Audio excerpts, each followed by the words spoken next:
Greetings, Earthlings, and welcome back to my channel. Today it looks like we're going to get the opportunity to venture out and head toward Charleston, South Carolina, and see what we can see. We've scheduled a historic carriage tour for my wife and I. We did that on our anniversary. Our honeymoon. We did that on our honeymoon in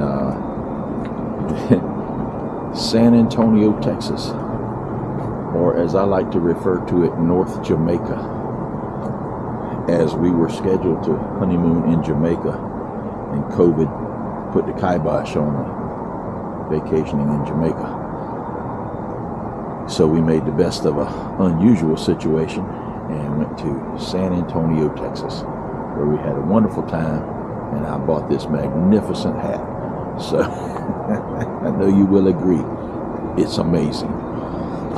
So we're going to stop for some breakfast along the way, hopefully find a nice restaurant, and then head on into Charleston, where we can meet up with our carriage ride.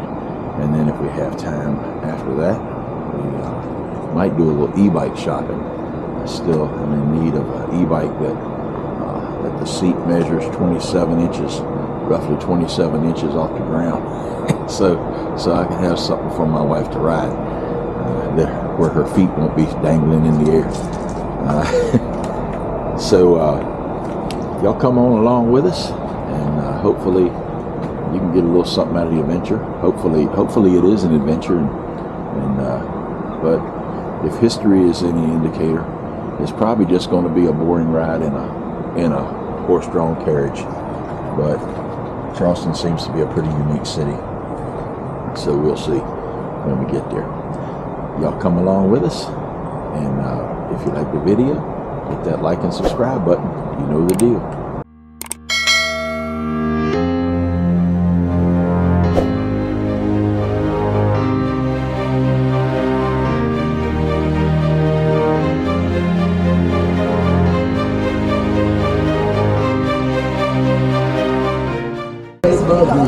Francis Marion Ford. They called it the Great Liberation. What we really did is take a whole bunch of birds that cannot fly and drop them off in the Blackwater swamp full of bobcats and and alligators. And then it's much more of a messed up weight loss program than a liberation. The Charlestonians have a strong tendency to be fancy about things that aren't fancy. So porches are often called piazzas. Cockroaches become palmetto bugs. Buzzards became market eagles. Our baseball team, now we're the River Dogs. The mascot kind of looks like a yellow lab. The River Dog is actually a rat the size of a Jack Russell. It's a big old war first. That's a River Dog. And at this point, you are not being slowly kidnapped. Chico just will not be content to get the barn around the corner over there. He's got water and snacks, and he knows that this is the end of the neighborhood. Now, the barn you can see, though, is not where he lives. He does not eat or sleep in that building. So every morning, we'll trailer these guys in, get them cleaned up, dressed up, and mixed up. They take their breaks in between tours back there. And at the end of the day, flip it all around, we get them back into a trailer, get them right out to one of two farms. The little ones right outside of town, that's where they stay when they're working. The big one is now about halfway up to Columbia. So Kingstree, South Carolina. That's where they go on their vacations. And the way this works for every horse in Charleston, at the end of the year, it all shakes out the same. They spend a minimum 6 months of the year out of town on vacation. They can now be in the city more than 6 months grand total over the course of the year. Now, when they are in town to work, they typically work 4 days a week, hopefully at least 3, never more than 5 days a week, and same thing when it comes to tours in a day. That was our third and final tour of the day. So at the end of the year, I can tally up these tours as hours of labor. You know, they don't remotely have the hours to qualify as part-time employees. They barely make seasonal. He's got a place in town, he's got a place out in the country, he's got medical, dental, and retirement is one of the big ones there. Eats about 40 pounds of food a day, which seemed like a lot to our teenage sons.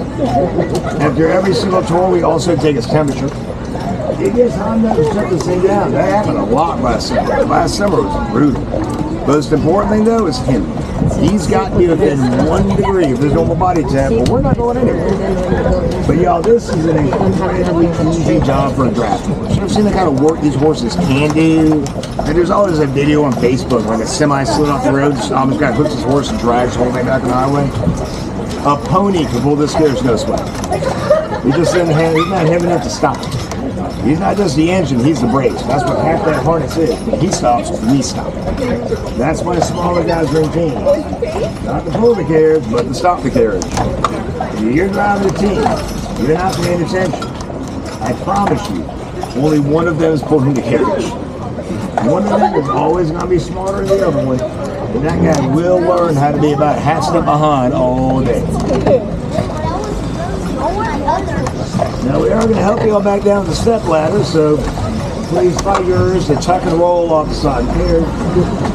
Okay. I've never dealt with a fun insurance company, but I have dealt with an art insurance company. Not exactly a fun book. If you have any questions, I have plenty of time. That's when anyone's they're trapped on the carriage. But y'all, thanks for coming. We appreciate you riding with us. We do depend upon you and your generosity in trying to work, make a living. If you want to go and pet Chico, take pictures with him and stuff, all that's good. Just make sure you can see it coming. You've got those blinkers on like that.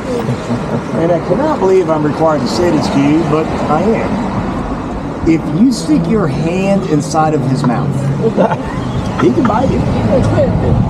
Don't eat the silica cavities. If you want to pet his teeth, as the plaintiff claims, feel free to do so. It's your own risk and peril.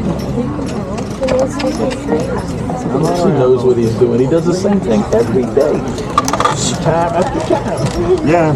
And Eric's just here for the entertainment. Of course, could do it by himself. You don't care what happens to the kids behind him. If I jumped off halfway through, he didn't get back. Just scared if we got a parked car somewhere on the side of the road. Half of the wreckage he would be behind him would be incredible.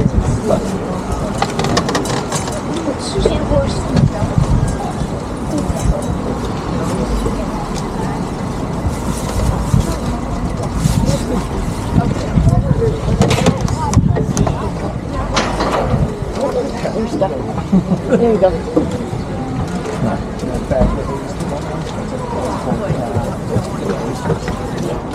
Oh, Lord. Dang, man, rigor mortis set in. They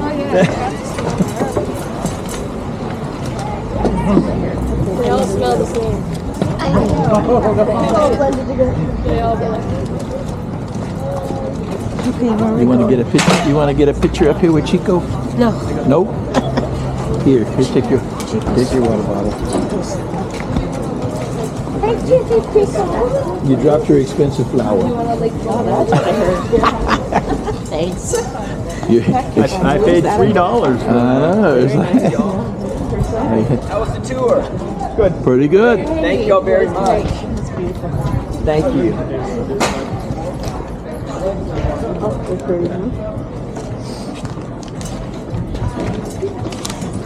Hey, thanks. Thank you, sir. That's for Chico. Appreciate that.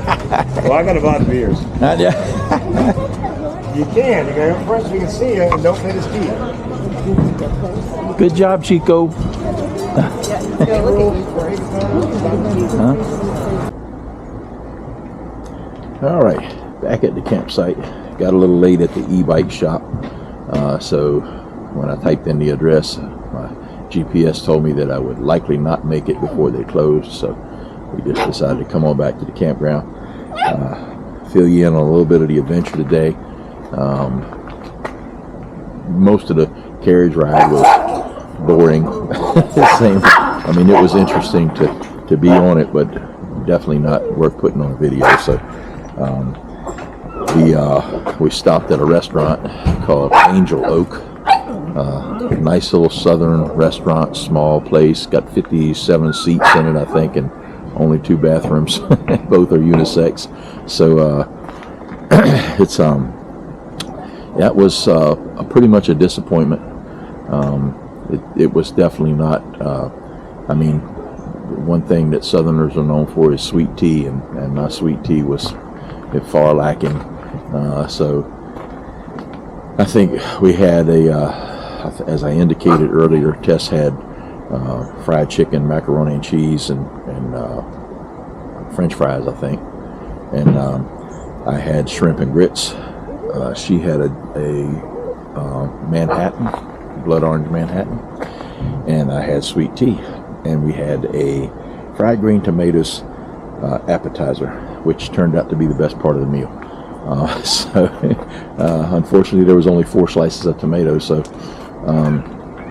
but the big disappointment was after the meal was mediocre at best, and we get to the end, and the check was with the tip included was like $90. So that's a pretty hefty lunch, and the Tess was not impressed with the chicken. It had no seasoning. She said the overpowering flavor of the chicken was the honey drizzle that they put on top of it. So